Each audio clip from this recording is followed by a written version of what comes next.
If a bear falls out of a tree, does it make a sound? This museum is full of shit.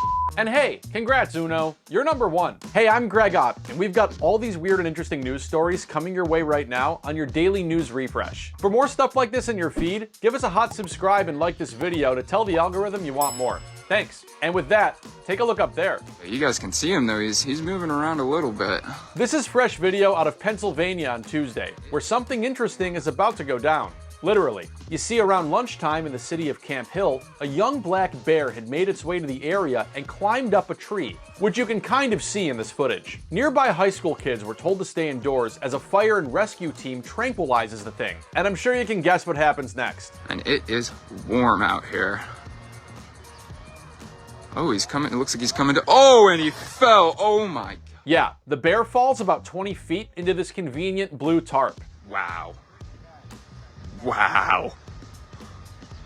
Oh my goodness, that happened so suddenly. It just fell right out of the tree. Spontaneous applause erupts, and the rescue crew tranquilizes the bear once more for good measure and gets it placed into this large bear trap, which kind of looks like one of those $4,000 commercial smoker trailers, but no, they're not serving up barbecue, it's a culvert-style cage. Not sure what's gonna happen to the bear. I'll talk to some folks here and try and figure it out for everybody. Actually, the Associated Press figured it out, and they say Pennsylvania game officials are likely to take the bear to state land in central Pennsylvania. The state's game commission estimates there are around 20,000 of these creatures in Pennsylvania, and they say black bears can be surprisingly agile, not just able to climb trees, but swim well and run at speeds of up to 35 miles per hour. Get one of these guys on a bike like those circus animals in Russia, and you could have one hell of a triathlete on your hands.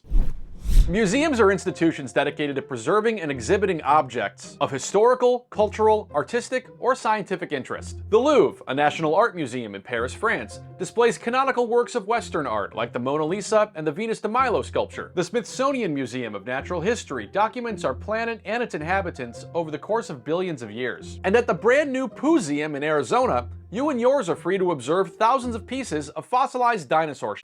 For those still eating lunch, pieces of fossilized animal feces are known as coprolites. And London's Natural History Museum says that these types of legendary logs can offer scientists clues about an animal's diet, like whether they were a vegetarian or a meat eater. Though nothing about Taco Bell, because that wasn't invented until millions of years after the dinosaurs died. In 2014, the first initial droppings of a Poozeum went live as an online resource center, and eventually turned into a traveling coprolite exhibition, crisscrossing the USA like plenty of other that goes on tour. The man behind this behind-focused museum? George Franzen, who over the past decade has grown his Guinness World Record-holding coprolite collection of 1,277 verified pieces to more than 8,000 of these things today, including this massive 20-pound, 26 by 6 inch specimen believed to have been deposited by a Tyrannosaurus rex. Guinness World Record says George has been passionate about dinosaurs and fossils since he was a kid, and he even quit his job at a healthcare company, sold his house, and moved 2,000 miles to Arizona to pursue his dream of opening this museum. And after teasing out these little pellets on Instagram over the past few months,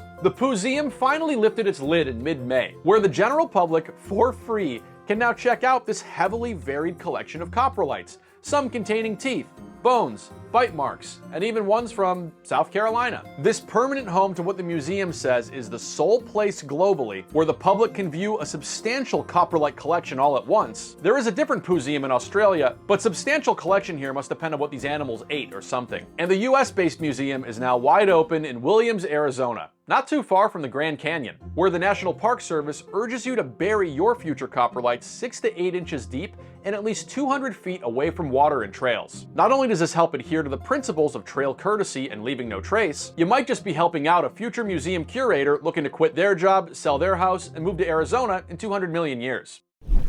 And if that was too much number 2 for you, how about a steady stream of yellow number 1?